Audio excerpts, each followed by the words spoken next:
Welcome to your weekly recap from your friends here at dot.LA. I'm Kelly O'Grady, dot.LA's chief host and correspondent. We love everything LA tech media and startup news here, so if you do too, you're in the right place. Another week of quarantine is under our belts, but there is some positive news. Walt Disney World announced that they're planning to reopen July 11th, and their fellow Florida theme parks are targeting early June. Has all of us here in SoCal asking, is California next? And the startup community is coming to the rescue of students that have lost their summer internships due to the pandemic. This has been especially affecting communities of color, and so Valence Enterprises is trying to offset the pain with the Boost Challenge, asking their network of more than 7,000 Black professionals to provide coaching sessions to the students affected. So all in all, some positive news, even if the big NASA SpaceX launch was postponed due to inclement weather. But undoubtedly the big news right now is that President Trump has signed an executive order that could enable federal regulators to punish social media companies for how they moderate content on their sites. Okay, so what's the deal here? Earlier this week, Twitter placed a fact-check label on two of the president's tweets, putting into motion the series of events that led up to the order. Now, at the heart of this new executive order lies a complex 1996 law known as Section 230 that has been broadly interpreted by the courts over the past years as shielding internet sites and apps from being financially liable for the content that users post on their platform. It's also protected the websites from being held liable for moderating content that they see as obscene, violent, and otherwise objectionable. Now, if change comes out of the order, it could have far-reaching impacts, especially on smaller companies with an online presence, just like those in our own backyard, like TikTok, Snapchat, and Grindr. They could very well be forced from their industries due to a hail of lawsuits. So, for more on this from Tammy Abdullah, check out the link below. And now for some startup news. COVID may be hurting many companies, but some are still thriving. Bird could be one of those startups that benefits from a post-COVID world where fewer people are using public transportation, especially in urban areas in Europe and Asia, where car ownership is more expensive. Earlier during quarantine, Bird made waves by firing 40% of its workforce over a short phone call in an effort to preserve cash. Now, Bird's already seeing evidence riders are replacing buses and trains with scooters, a habit the company is optimistic will stick. And in more good startup news, Americans locked out of the workplace have been remaking their home offices in the new work-from-home world by adding desks, wall hangings, plants, you name it, all in service of upping our Zoom background games. The new interest has been a boon to furniture services like Fernish, which sells itself as an affordable option to upscaling your home. So much so that the rental service has recently closed a $15 million Series A.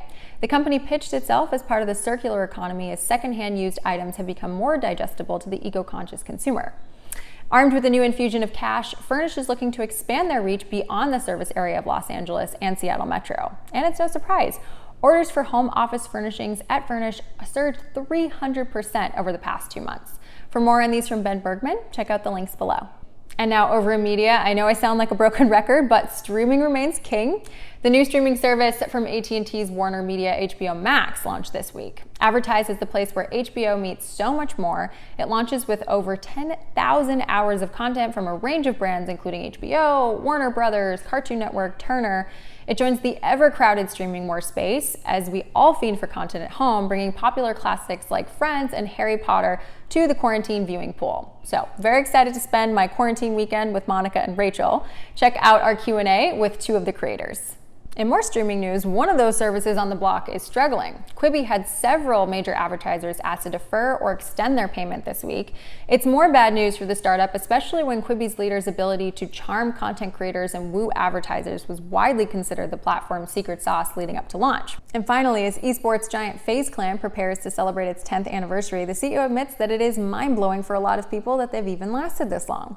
On the heels of recent milestones like a $40 million Series A funding round and a partnership with Sugar 23 Productions to form FaZe Studios, they're looking to become an international powerhouse that dominates the entire entertainment industry by doubling down on content and being a global brand. It's quite a vision for a company that 10 years ago consisted of 3 dudes posting YouTube compilation videos of their Xbox escapades. Soon enough, they realized there was serious money to be made in online videos. Eventually, they began competing professionally and winning. And as their accolades rolled in and their YouTube libraries grew, so did their fans. For more on these media stories from Sam Blake, check out the links below. And this week, I hosted another installment of dot.LA Convenes, our speaker series devoted to empowering women in tech. We delved into building confidence in a virtual world and why women still sometimes struggle with self-assurance in the workplace, especially now working remotely. We tackled why it can be more difficult to find the same confidence as our male counterparts easily exude in workplace interactions, and identified actionable solutions to overcome this. This was a conversation I was truly honored to be a part of, so if you want to check out the playback, hit up the link below. That wraps up our weekly recap. For more details on these stories, other news this week, and some of the awesome events we're hosting, go check out our website and make sure to follow us on social media so you don't miss my daily digest of the day's top headlines. Thanks for tuning in. I'm Kelly O'Grady for dot.LA.